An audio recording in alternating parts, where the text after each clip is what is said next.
तो जोरदार तालियों के साथ स्वागत करते हैं अदिति जी का, मिली जी का और राम का। परिचय दे देता हूं, औपचारिकताएं ज़रूरी होती हैं इस मंच के ज़रिए। तो अदिति माहेश्वरी, आप लोगों ने वाणी प्रकाशन का नाम सुना होगा, उसकी सर्वे सर्वा हैं, सीईओ हैं। बहुत बहुत स्वागत है आपका अदिति जी। आप मिली हैं, मिली ऐश्वर्या, हिंदुस्तान का एक बहुत बड़ा पब्लिशिंग हाउस है पेंगुइन, उसमें आप पब्लिशर के तौर पर पेंगुइन रैंडम हाउस में काम कर रही हैं। आपका बहुत बहुत स्वागत है। और तीसरे शख्स जो इस मंच पर हमारे साथ हैं, राम मिश्रा, ये एक अद्भुत अनोखा काम कर रहे हैं। ये पब्लिकेशन में नहीं है, पर ये आपको पब्लिसाइज कर सकते हैं, आपको उस जगह पहुंचा सकते हैं जिसकी युवा कवियों को आवश्यकता है। एक ऐप है डमरू, एम आई राइट, जिसके आप फाउंडर हैं, जो बहुत तेज़ी से युवा कवियों के बीच में, खासकर वो लोग जो परंपरागत जगहों से आ रहे हैं, जो टाउन बी टाउन सी से आ रहे हैं, उन लोगों के लिए एक बड़ा शानदार प्लेटफॉर्म डमरू ने क्रिएट किया है। आप तीनों का बहुत बहुत स्वागत है। जैसा कि आशुतोष ने ये हमको बांध दिया है, क्या बिकता है और क्या टिकता है, इस टॉपिक के मद्देनज़र मैं बातचीत करता हूँ। मैं शुरुआत मिली आपसे करना चाहता हूँ, कितना ज़रूरी है इस बाज़ार में, क्योंकि आप इतने बड़े पब्लिशिंग हाउस से आ रही हैं, बिकना ज़रूरी है कि टिकना ज़रूरी है? क्या देखकर आप किसी भी पांडुलिपि को, किसी भी प्रतिलिपि को, किसी भी मैन्युस्क्रिप्ट को आप ओके करती है कि हाँ अब हम छापेंगे? आई थिंक ये मुश्किल सवाल है, बिकॉज पब्लिशर के लिए तो हमेशा यही सोच रहती है कि किताब टिके ज़्यादा समय तक। तो हम जो पब्लिश करते हैं वो हम सोचते हैं कि वो ज़्यादा टाइम तक रहे और रीडर्स उसको पसंद करें और शेल्फ्स पे रहे। पर उसके साथ जब एक नई किताब छपती है, जो एक्साइटमेंट रहता है, क्यूरोसिटी होती है, और शुरू का जो इनिशियल रिस्पांस होता है इन टर्म्स ऑफ सेल्स या जो बिकती है, जो आप बोल रहे हैं, आई थिंक वो भी बहुत ज़रूरी है, बिकॉज़ उसी से राइटर्स की पहचान बनती है, उनकी रीडरशिप बढ़ती है, और हमारे जैसे लोग भी यहाँ पे हैं उसी के लिए, क्योंकि प्रकाशक तो टिकना भी है और बिकना भी है। मेरे लिए तो, मेरे समझ से दोनों होना चाहिए। और एक अच्छी किताब मैं सोचती हूँ उसको कभी आप दबा के नहीं रख सकते। एक जो अच्छा वॉइस है वो उभर कर आता है ही है, कभी कभी थोड़ा टाइम लगता है, पर लोग उसको पहचानते हैं और उसको उसका मुकाम मिलता है। And I am very happy, हमारे साथ हमारी ऑथर बानू मुश्ताक आज यहाँ पे हैं और काफ़ी साल से लिख रही हैं, पर उनको अभी बुकर मिला है तो पूरी दुनिया उनको पढ़ रही है। यहाँ पे सिर्फ कर्नाटका और इंडिया के लोग नहीं, हमने इंग्लिश में पब्लिश की, और एक वो है यूनिवर्सैलिटी है आई थिंक ये लैंग्वेज की, कि पूरी लोग उसको पढ़ सकते हैं पूरे विश्व के। तो आज वो हमारे साथ यहाँ हैं, and I would like all of you to give her a round. जोरदार तालियां बानू जी के लिए। अभी अभी बुकर मिला है भाई, बुकर। बहुत बहुत स्वागत है मैम आपका, थैंक यू सो मच, आप वक्त निकाल के हमारे साथ जुड़ी। आपके साथ तफसील से हम आगे बात करेंगे इस मंच पे। अदिति जी, लोकप्रियता या स्थायित्व, वही चीज़ को अगर मैं सभ्य भाषा में पूछ लूँ, बिकता या टिकता को, तो आपके हिसाब से क्या ज़रूरी है? हर युग में हर तरह का साहित्य लिखा गया है। जो जिस युग में लिखा गया, हो सकता है वो उस युग का सर्वश्रेष्ठ साहित्य नहीं माना गया, लेकिन आने वाली पीढ़ियाँ उसे वो दर्जा देती हैं। जैसे भारती जी की किताब गुनाहों का देवता, भारती जी के अपने शब्दों में उनकी सबसे कमज़ोर किताब थी। वो बिल्कुल भी खुश नहीं थे उसके पहले ड्राफ्ट से, उसके फाइनल ड्राफ्ट से। लेकिन आज वो किताब जिस कल्ट पे पहुंच गई, वो भारती जी शायद उसकी कल्पना भी नहीं कर सकते थे, उन्हें शायद उम्मीद भी नहीं होती। और अगर वो आज जीवित होते तो शायद निराश भी होते कि गुनाहों का देवता को इतना अच्छा क्यों माना जा रहा है, जबकि सूरज का सातवां घोड़ा, अंधा युग, सब कुछ है। तो कहने का तात्पर्य ये है कि क्या लिखा जा रहा है और क्या बिका जा रहा है और क्या टिका जा रहा है, वो सब कुछ युग के हिसाब से तय होता है। इसको तय करने की क्षमता मुझे नहीं लगता किसी भी संपादकीय विभाग की सर्वा क्षमता है इसमें। तो क्या मैं मान के चलूं अदिति जी की पाठकों की रुचि में बदलाव होता रहता है समय समय पर, और वैसे ही आपको? बिल्कुल। और उसके साथ एक संपादकीय विभाग की जिम्मेदारी ये है कि समाज और समय के हिसाब से जो प्रतिकूल अनुकूल दोनों ही बातों को सामने रख रहा हो, यानी विषमताओं के खिलाफ और जो सही बातें हैं उसके साथ जो चल रहा है साहित्य, उसके साथ हर संपादकीय विभाग को खड़ा होना चाहिए। और ये कई बार मुश्किल भी होता है, क्योंकि हो सकता है कि सैद्धांतिक तौर पे जो बातें अच्छी नज़र आ रही हों, ठीक नज़र आ रही हों, उनके खिलाफ पूरा समाज हो आज, लेकिन एक दूरदर्शिता होनी बहुत ज़रूरी है, जिसमें आप ये तोल सकें कि कल क्या होने वाला है और मानवता के दायरे में ये बात सही बैठती है कि नहीं, तो उसके हिसाब से किताब का चयन होना चाहिए। प्रकाशन सिर्फ छापे खाने नहीं है, प्रकाशन कॉन्शियस कीपर्स भी हैं। ये भारतीय भाषाओं में संपादकों की जो पिछले 3 दशकों में एक क्वालिटी में गिरावट आई है, उसका बहुत बड़ा कारण ये भी है कि संपादन जैसी एक महत्वपूर्ण पद्धति को बहुत डिमिनिश कर दिया गया। उसकी कहीं फॉर्मल ट्रेनिंग भी नहीं हुई।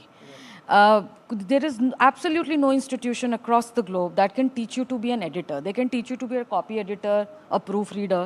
But editing का काम आपको जब तक mentors अच्छे नहीं मिलते हैं, तब तक आप अच्छे से नहीं सीख सकते। तो वहाँ बहुत गिरावट आई और मुझे लगता है कि बड़ी ठीक बात पे आपने इस वक्त हिट किया है। और राम, मैं आता हूँ आपके पास, आई विल पक्का आपको पूरा टाइम दूंगा। इसी से एक कनेक्टेड बात निकल आई जो कि मिली, जिसमें पूछना चाह रहा हूँ।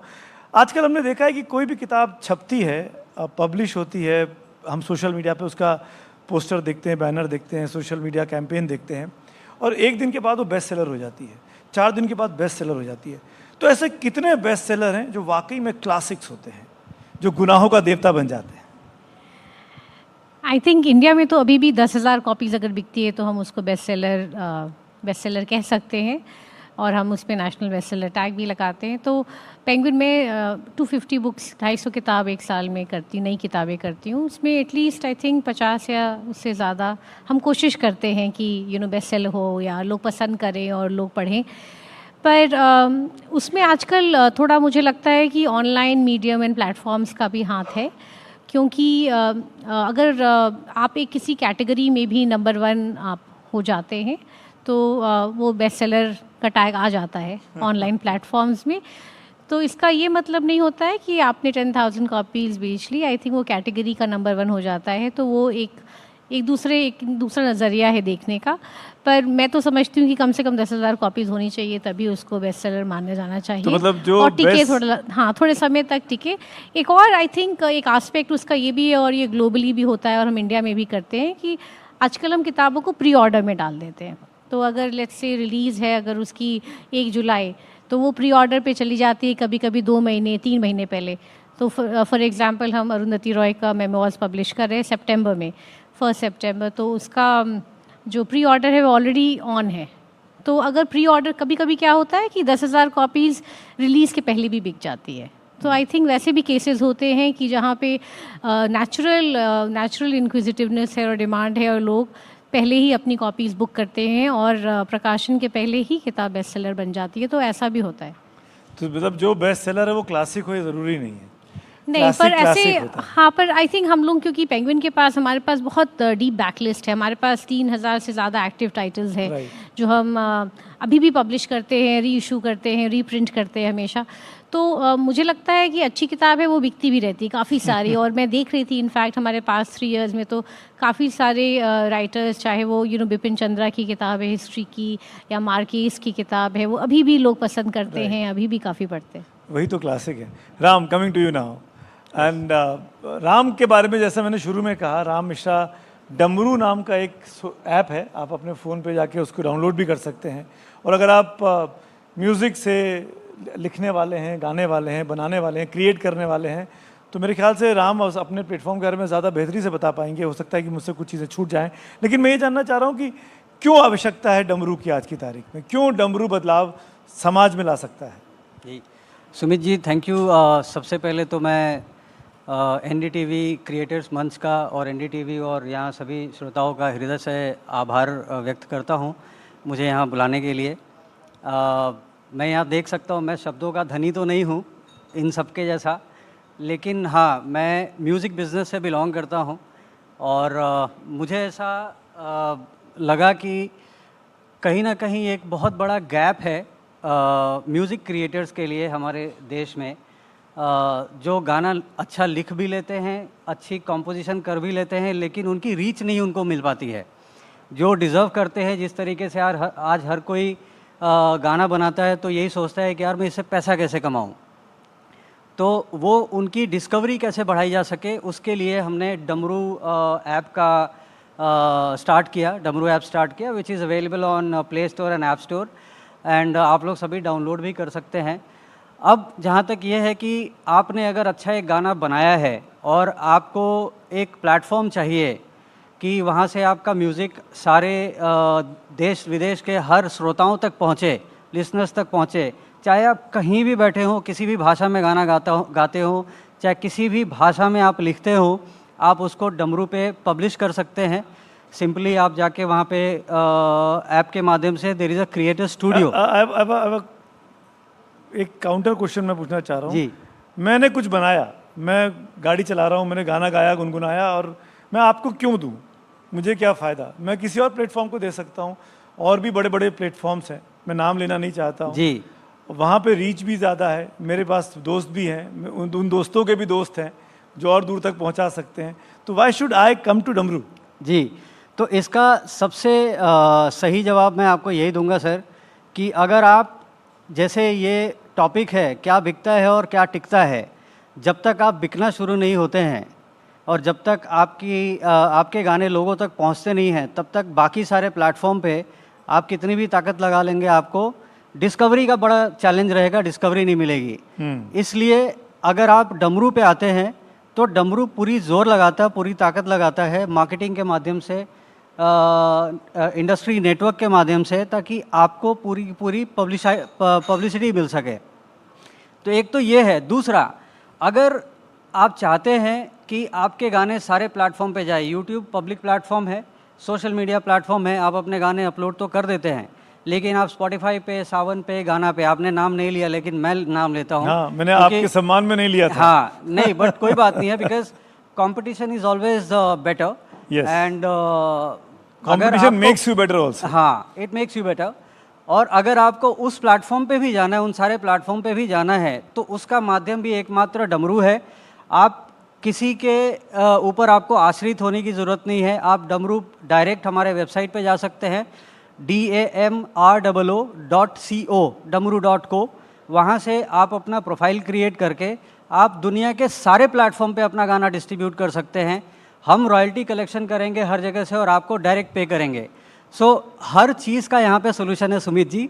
डमरू एक तो आपको एज अ स्ट्रीमिंग प्लेटफॉर्म। अच्छा, एक बात ईमानदारी से बताइए, आप तीनों लोगों से सवाल है, लेकिन पहले आप ही से, क्योंकि आप बोल रहे हैं आराम, कितना बड़ा खेल ये एल्गोरिदम्स का होता है कि किसी भी चीज़ को हिट कराने के लिए वो चीज़ ट्रेंडिंग करानी है तो कुछ वेरीफाइड हैंडल से उनको पोस्ट कराना चाहिए, उस पर कोलैबोरेशंस होने चाहिए और चीज़ें ट्रेंड करा दी जाती हैं, 2 दिन 4 दिन 5 दिन में मिलियंस तक पहुंच जाती हैं। इसका कितना बड़ा रोल है? देखिए, एल्गोरिदम ठीक है, टेक्नोलॉजी जो है वो it's playing a very important role in discovery of everything, not just music. ठीक है, आप D2C प्लेटफॉर्म पे भी जाएं, कहीं भी। लेकिन मेरा ये मानना है कि आपको वायरल करने के लिए गाना नहीं लिखना है। वायरल करने के लिए एल्गोरिदम की सोच के हिसाब से आपको गाने नहीं बनाने, धुन नहीं तैयार करने हैं। आपको गाना लिखना है जो दुनिया को, जो लोगों के दिल को टच करे। आप ऐसे गाने बनाएं तो आपको किसी के एल्गोरिदम की ज़रूरत नहीं पड़ेगी। आप एक अच्छी धुन लिखें जो दुनिया को टच करे। अब सिंपल सी बात है, क्या बिकता है क्या टिकता है पे एक और बात बताना चाहूँगा कि कोई दीवाना कहता है, कोई पागल समझता है। ये बिकता भी है, ये टिका भी है, और ये डॉक्टर कुमार विश्वास जैसे बड़े कवि को टिका भी चुका है। तो अगर अब इन्होंने, डॉक्टर कुमार विश्वास की अगर हम एग्जांपल लें, तो इन्होंने किसी एल्गोरिदम को फॉलो थोड़ी किया, राइट? इन्होंने लिख दिया, वो आपके पर्सनालिटी के साथ वो मैच किया। आज के युवा के साथ भी वो मैच कर रहा है, तो वो बिक रहा है और बिकता रहेगा। यानी कुल मिलाकर मिली जो मौलिक है, जो ओरिजिनल है, जो नोवेल्टी है जिसके अंदर, बिल्कुल वो चीज़ चलेगी, चाहे वो गायन में हो, चाहे वो लेखन में हो। हाँ बिल्कुल, जैसे मैंने शुरू में भी कहा कि अगर किताब अच्छी है and the voice is strong, तो वो लास्ट करेगा। वो और जो आप वायरलिटी की बात करते हैं, आई थिंक डिजिटल प्रमोशंस में और देयर वेरियस टूल्स कि आप टेम्प्रेरी 2-3 दिन के लिए people share and starts trending और वो वायरल होता है। पर आई थिंक जो वो टिकेगा तभी अगर उसमें दम है, अगर वो किताब अच्छी है और जो वर्ड ऑफ माउथ बिल्ड करता है, मे बी वो 2-3 दिन के वायरलिटी से वो तभी कंटिन्यू करेगा अगर वो अच्छी किताब है हमारे हमारे समझ से। तो आई थिंक एंड में तो वही बात आती है कि मतलब वो चीज़ अच्छी होनी चाहिए तभी टिकेगी और तभी लोग उसको ज़्यादा समय तक पसंद सही करें। बात है, प्यासा प्यासा है, आज भी देखा जाए तो कोई नहीं भूल सकता। शोले बार को बार कोई देखते नहीं भूल हैं, सकता, बार बार देखते हैं हम। बार बार देखते हैं। शोले को कोई नहीं भूल सकता, मुगले आजम को कोई नहीं भूल सकता। ये ऐतिहासिक कल्ट है हम लोगों के लाइफ टाइम के। अदिति जी, एक बात बड़ी ईमानदारी से बताइए, और आप ईमानदारी से बात करती है, मैं आपको कई सालों से जानता भी हूँ। ये बच्चे बैठे हैं, मुझे को कई सारे छात्र मिलते हैं, कई सारे यंगस्टर मिलते हैं, सर हमने लिख तो लिया है पर हम छप नहीं पा रहे हैं, हम यहाँ चक्कर काट रहे हैं, हम वहाँ चक्कर काट रहे हैं, इसके पास जा रहे हैं, वो रख लेते हैं, आना कल आना, 2 महीने के बाद आना। इनको कैसे आप वाणी तक या किसी भी पब्लिकेशन हाउस तक आना चाहिए? लंबी यात्रा है, इसके लिए तैयार रहिए। देखिए क्या है कि हम सब गुनगुनाते हैं, हम सब कभी कभी ऐसे कमरों में बैठ के गुनगुनाते हैं जहाँ अपनी आवाज़ एको होती है और बड़ी अच्छी लगती है, लेकिन क्या इस गुनगुनाने के बेसिस पे हम उन उस्तादों के साथ मंच पर बैठ के गायन प्रस्तुति दे सकते हैं जिनका रियाज इतना पुराना है और जिनकी मेहनत, उनके गुरुओं की आशीर्वाद, सब कुछ उनके साथ चल रहा है? तो रियाज बहुत ज़रूरी है, डिसिप्लिन बहुत ज़रूरी है। और आज लिखा है फेसबुक पर, देखिए डिसलाइक का बटन नहीं है, लेट्स एक्सेप्ट इट। और सोशल मीडिया पर सिर्फ रीट्वीट्स हैं, डिनाउंसमेंट नहीं है। तो आप अगर उसे अपनी ख्याति समझ रहे हैं तो थोड़ा सा आप डिल्यूजन में हैं, ग्लास पैलेस में हैं। हम लोग बहुत पढ़ते हैं, संपादकीय विभाग में हर प्रकाशन के 12,500 टाइटल्स की बैकलिस्ट है वाणी ग्रुप की, जो कि लगभग 10.5 से 10,000 किताबें हमेशा प्रिंट में रहती हैं। आप सोचिए कि उस श्रेणी में जुड़ना, उन बड़े उस्तादों, उन बड़ी कलमों के साथ जुड़ना, कुछ तो आपकी मेहनत डिमांड करेगा। आप लिखें, लिटरेरी एजेंट्स का बहुत बड़ा योगदान है। मैं एडवोकेट करती हूँ कि लिटरेरी एजेंट्स को साथ में लीजिए, और अगर एक लिटरेरी एजेंट आपकी लेखनी में विश्वास रखता है, एक संपादक आपकी लेखनी में विश्वास रखता है, तो प्रकाशक तो भाई एक कमर्शियल एजेंसी भी तो है। कल्चरल कस्टोडियंस होने के अलावा the bills have to be paid for everybody, and ये जीवन का परम सत्य है। तो इसमें अगर आपकी लेखनी के साथ हमें जुड़कर ऐसा लगता है कि ये ऐसी किताब है जो अपने समय की कुछ ग्राउंड ब्रेकिंग बात कर रही है, स्वागत है। अंकिता जी यहाँ पर हैं, मैं से माँ तक इन्होंने लिखी, हालांकि वो मेरी किताब नहीं है लेकिन मुझे बहुत पसंद है। मनीषा जी यहाँ हैं, त्रिमाया इनकी अभी किताब आई जो कि जानवरों और मनुष्य के बीच में मात्र सत्तात्मक परिप्रेक्ष्य के बारे में बात करती है। गगन जी यहाँ हैं जिनकी कविताएं पता नहीं 3 पीढ़ियों से ज़्यादा लोग पढ़ कर। तो आप ये देखिए कि ये कलम जो आज हमारे सामने स्तंभ के रूप में खड़ी हैं, वो इसलिए खड़े हैं क्योंकि उन्होंने अपनी मशक्क़त, अपनी घिसाई, अपने साथ मेहनत और आलोचना को बहुत खूबसूरत तरीके से उन्होंने अपनाया भी है। ऐसा नहीं है कि उनकी पहली किताब आई तो ब्लॉकबस्टर हो गई, उनकी कविता की कभी आलोचना ही नहीं, ऐसा नहीं है। तो आलोचना को साथ में लेना सीखें, रिजेक्शंस को अपनाना सीखें, don't make it a ego war. क्योंकि आपके प्लेटफॉर्म से सुमित जी मैं ये कहना चाहती हूँ कि पब्लिशर्स, एडिटर्स बहुत ट्रोल होते हैं सोशल मीडिया पे, we get victimized a lot, please stop doing it. ये आप हमको बता रही हैं? नहीं, we are in the same boat. आपसे पर्सनल किसी का कुछ भी प्रॉब्लम नहीं है, आप अच्छा लिखिए, हम आपके साथ हैं, जी जोर से आपके साथ हैं।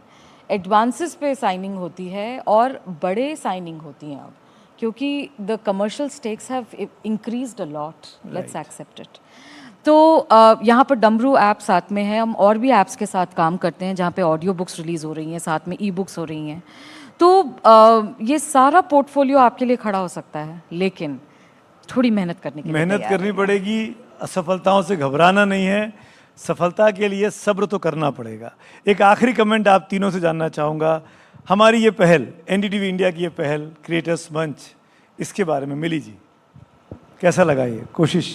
I am quite pleased and surprised. सुबह आपकी शुरुआत इतनी अच्छी हुई और इतने यंग लोग हैं, हर एज ग्रुप के लोग हैं, from all walks of life.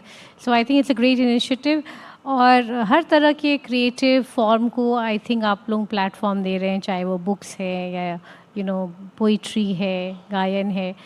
So I think it's a great initiative and for all the young people here, I think they should absorb as much as they can because they have a lot of interesting people I think to hear through the day. So I think you've curated it very well. Congratulations to you all and Thank you thank so you very much. much for having me here. Your words means to us.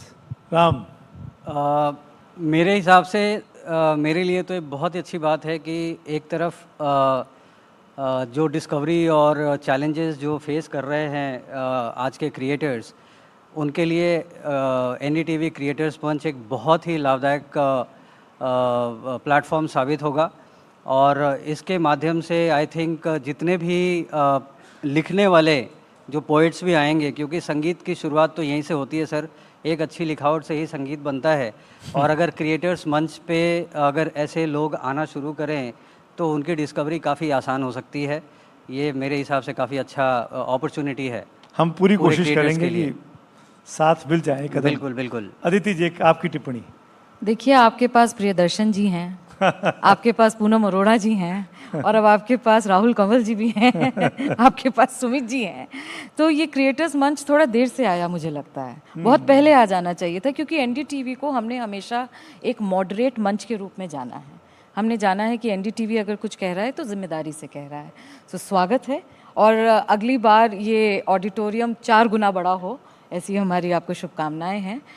कविता के लिए एक गंभीर मंच बनाना national level पे बहुत मुश्किल है, आपने ये कर दिखाया। बहुत धन्यवाद। बहुत बहुत बहुत धन्यवाद, शुक्रिया आप तीनों का समय निकालने के लिए, हमारी हौसला अफजाई के लिए। उम्मीद करता हूँ कि आप लोग अपने अपने तमाम क्षेत्रों में ऐसे ही परचम लहराते रहें और युवाओं को, टैलेंट को मौका देते रहें। Thank you so much for being with us. जोरदार तालियां मित्रों हमारे तीनों मेहमानों के लिए। Thank you so much.